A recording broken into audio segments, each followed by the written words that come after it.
So a lot of people have been concerned about Bungie and the infamous over-delivery clip. I want to watch it, I want to react to it, and give my thoughts. I also think largely what he said has been misrepresented, and people getting upset sort of proves his point in this section, which is kind of ironic. But he says something in this section that's far more concerning than over-delivery. Let's take a look at what he says. Over-delivery is actually dangerous for a train station. With every release that you put out there, you're setting a pattern. Now, keep in mind, he's coming from previous statements about how you're not building a train, you're building a train station. Because for a live service game, it's not about the delivery of like a single product and then you're good, you're done. It's a train station. You're continually setting trains out there, going out into the community for them to play. If you were just building one train and then delivering it and that was the end of the matter, then that's an entirely different approach. So keep in mind, his comments are being made within that context of like, this is a train station mentality. You are not creating a train. You've got to remember that, because live service games are very different animals. For your community and for your players. And so if we release an expansion with 2 raids, let's say, next year, our community is going to be upset if we go back to only 1 raid. See how they proved him correct? We're 7 or 8 seconds into the clip, and when you actually watch the clip, it's like they prove the people that got really angry about this clip and the people that got really, indignant and a lot of anger and righteous indignation about this clip, they actually prove him correct. He's right.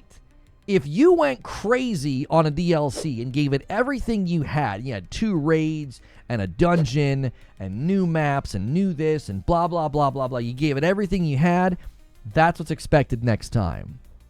And if you don't give it to people, they'll be very, very angry. They'll respond negatively. He's not wrong here at all. The danger of a live service game is passively setting expectations with, as he says, with over-delivery. You've got to make sure. Listen to what he says. Let's just let him keep talking. We've hurt the station by making a rogue decision on just one of the trains to over-deliver. But at the same time, and this is why this lesson is painful to us, is because so much of quality and like delight in our craft comes from over-delivery, right? You see? Do you understand? There's a tension here. He's not like, yeah, deliver crap. He's like, no, we love to over-deliver. But that's a very dangerous game if you want your live service game to last into the future. It comes from giving folks stuff above and beyond what they expected. And we still want to do that. We still want to surprise and delight and sometimes even overwhelm our players. But we need to be mindful of the patterns that we're creating, the implied future commitments that we've set for ourselves each time. Do you see? They still want to. He's not talking about a philosophical shift into mediocrity or delivering crap or, we don't want to over-deliver. We don't want to give people good content. He's like, no, we still want to do that, but we have to be mindful. You're a business at the end of the day. You got people that you want to keep employed. You got players that you want to keep happy. And if you go too crazy in this direction, you are setting yourself up for failure in the future. The fact that people got really angry about this video proves him correct. It proves him correct. People would get super, super angry in the future if you over-deliver and then you start under-delivering. The fact that people got angry at this clip is literal evidence that he is correct, that the public would respond negatively to a lack of over-delivery in the future. If you did it once, it would set those expectations because people are like, well, that's the pattern. That's what we're going to get every time. And this is tough. This is honestly one of the ones that we're still grappling the hardest with, because it's hard to tell a team that has extra cycles and they have energy and they want to do something amazing and they know how to do it. And it totally would be amazing and awesome for the game. Sometimes we have to tell them, we shouldn't ship this because it's an over-delivery that is going to set us up for failure on future trains. Now, the thing he said there that's really important is he said you might have one team that's got extra cycles, meaning you've got this team over here that can do more. Maybe they got ahead. Maybe they have more bandwidth. Maybe they are just, I don't know, better and more experienced so they can deliver more in their season or in their contribution. Well, now you got your other teams in parallel development that are going to be compared to that. And it's like, well, they're not going to be able to do that. They're not going to be able to deliver as much. You remember historically, I've talked about this, some of the best moments in Destiny's history, they had High Moon Studios helping them. They had Vicarious Visions building things like the Menagerie. And when this is happening, it sets expectations about like, well, this is what the company is capable of. This is the standard of content I'm going to get into the future. And so, yes, you hear this in a vacuum and you're like, I can't believe this guy would tell a team, no, you can't deliver that. That's going to be too good. You're going to over deliver.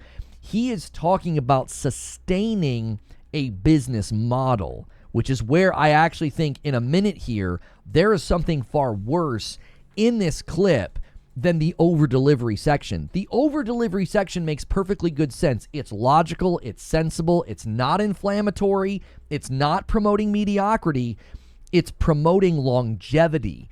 You've got to keep this train station humming or you're going to lose your people, you're going to lose your money, and then you're going to lose your staff. And that's not a successful train station. So let's keep watching. And to paint it in a more positive, more like proactive light, the lesson that we're still learning is that everything we deliver needs to be a blueprint. We need to understand how the blueprint will be repeated and whether or not we can do that repeating sustainably. And if we can't repeat the blueprint, or if we don't want to, we need to make sure that our delivery of that feature or that content sets up player expectations to match ours, that the blueprint is not going to be repeated. This is where it's going off kilter, and this is where you got to be worried about the future of live service games and the future of Bungie's input. Now, I've got pushback in the chat, so Neo Reaper saying, and how's that working out? Record low player counts and massive layoffs twice. Yes, 11 years in, Neo Reaper. 11 years in, brother. Like, what he's saying is how they got 11 years in. You got to remember, in this presentation, he shows a graph, and the graph shows they were losing players so much, they were headed to disaster. How'd they turn the ship around? How did they keep the train station running is by doing what he's saying. They wouldn't have made it to 11 years.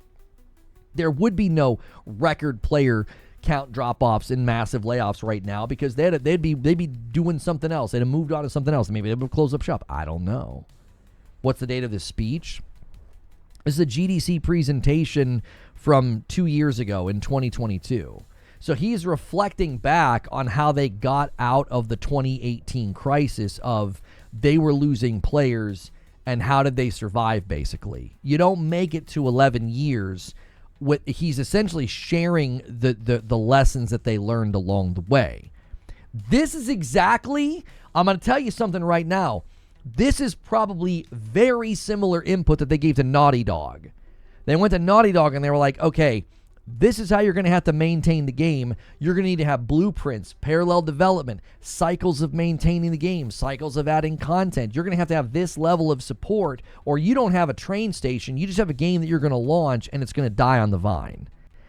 However, this is where he starts to get into the stuff that I think is more worrying.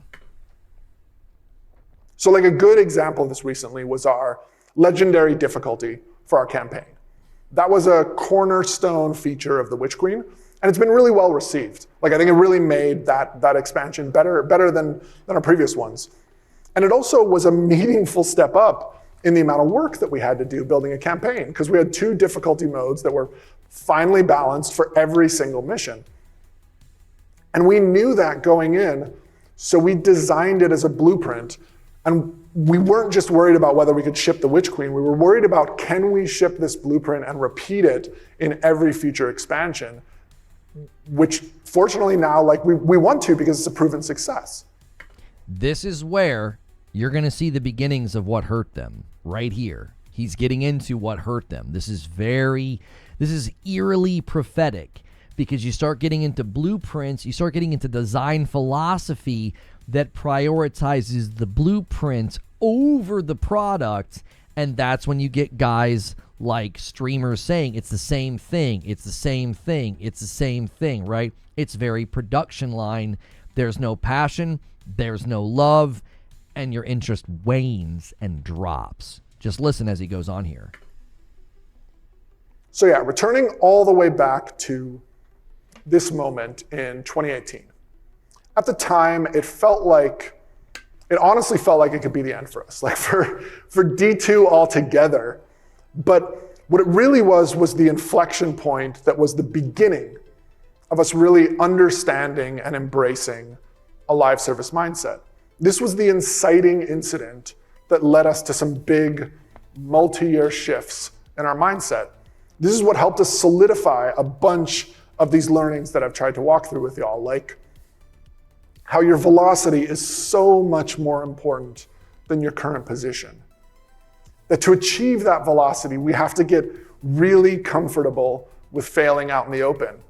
This right here, I think, supports the notion that I put forth many, many times that more and more live service games are going to have to get comfortable putting out an MVP, a minimum viable product, and doing early access and using player feedback to shape the game. I don't think just working for 5 or 6 years, 4 or 5 years, and just shipping a product and being like, well, hopefully the players come in. I don't think that is the way. I think what he's saying here really, really adds credence to my viewpoint on this, that you 100% are going to have to start shipping live service games earlier in shorter cycles so that you can get feedback way earlier in the foundation building of the game to avoid pitfalls and problems, and also save yourself a ton of money. You could get 8 months in and decide there's no market for this product. That would have saved Concord a ton of money. It would have saved PlayStation a ton of money on Concord. Marathon would have been spared as well. There would have been very, very early indications that this game has no legs or that it's being designed poorly. Now, you want to do your internal testing and your beta test. I think that's always going to be difficult because you're dealing with, a very, very small group of people. You're dealing with streamers who play games in very, very different ways than the general public. Streamers also tend to move very quickly from game to game to game to game. So their input, I think, is marginally helpful. You're way better off letting the public get their hands on your game. In front of our players.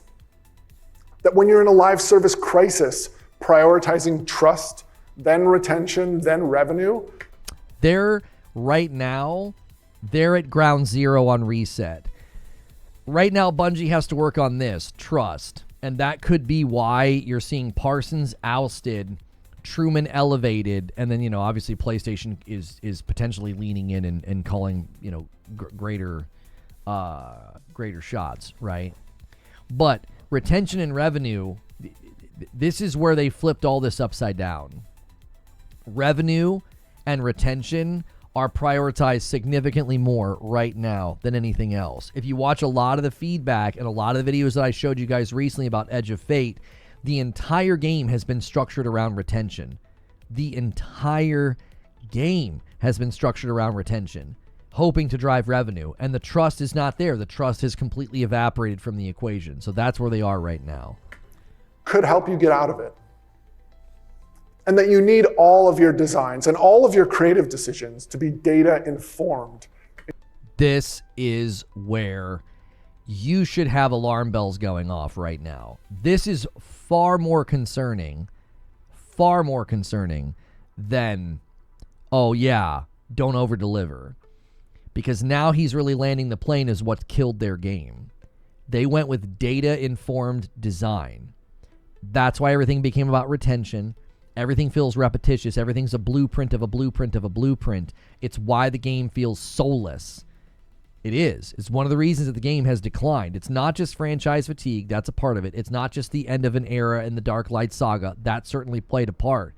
But when your game is a blueprint of a blueprint of a blueprint and everything is data informed, this is what you're dealing with. You're dealing with a game that has lost its soul. Everything's designed around retention. What's going to keep people in the game? In nuanced and quantifiable ways. And that we're building a train station, not a train, which means that you need to stamp out crunch and any other form of heroics that you're doing that overextends your team. and to beware of over-delivery that can cause future problems for your station. Okay, so you can see now why his comment about over-delivery has been largely misrepresented, and it is not this smoking gun. It's not this massive problem. It's actually a very good warning to studios that want to do live service. Remember, this is GDC. He's talking to developers, and he's saying, if you want to develop a live service game, you've got to be aware of this. However, his advice is quite literally what got Destiny in the place that it's in now. Everything's based on a blueprint. Everything is based on data. And so the art, the soul, and the passion is gone. One of the things that's interesting about the chart that he showed and how D1 fared much better, it was in the wake of Vaults of Glass, and it was in the wake of The Taken King. Two delivered pieces of content that were not driven by data, that were not driven by blueprints. They were driven by, we have got to save this game. When their backs were against the wall, what saved Bungie was the desperation and the drive to, we have got to give people a reason to come back and be excited about this game. What they turned into was a blueprint production line factory that did everything based off of data, and everything then became about player retention, because that's where they thought they had to focus their efforts. Because why? They were reacting to the player exodus and the lack of player interest in the wrong way.